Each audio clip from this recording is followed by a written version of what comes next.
अनि केटाहरू तिमीहरू अब कुद्ने बेला आयो नि त, यो त उमेरै कुद्ने होइन। अब हामी कुदे भनौँ भन्दा अब त्यो रनिङ सनिङ भनेको होइन मैले, त्यो लाइफको पछाडि कसरी कुद्ने त नि, कसरी कुद्ने, तिमीहरू के एचिभ गर्न खोज्दैछस्, तिमीहरूले के एचिभ गर्न खोज्दैछौ, त्यसको पछाडि त कुद्नु पऱ्यो नि त नि। त्यसको पछाडि नकुदिकन तिमीहरू कसरी अनि त्यो गोल कसरी एचिभ गर्ने त, कसरी पाउने, त्यो सक्सेसको टुप्पोमा कसरी पुग्ने तिमीहरू, हो त्यो कुरा गर्न आएको म। जस्तै केही चिजको पछाडि कुद्नु मन छ भने फोकस बाई किप इट होइन, त्यहाँनिर पुरै निरन्तर दिइराख्नु पऱ्यो क्या तिमीहरूले, त्यो पुरै त्यहाँबाट होइन टसमस कता पनि केही पनि चाहिँ हुनु भएन, तिमीहरू सिधा गइराख्नु पऱ्यो, त्यो बाटोमा हिँडिराख्नु, अनि मात्रै पुगिन्छ गोलमा।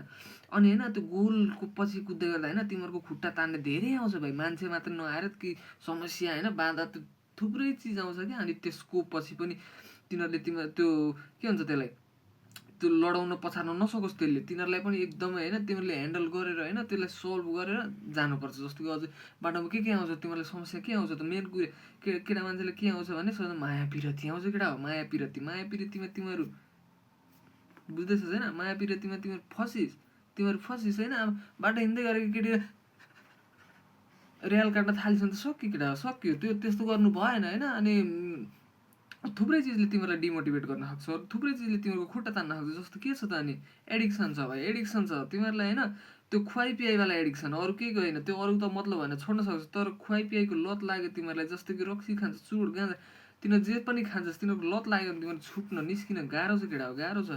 हो त्यति मात्रै भन्नु आएको होइन।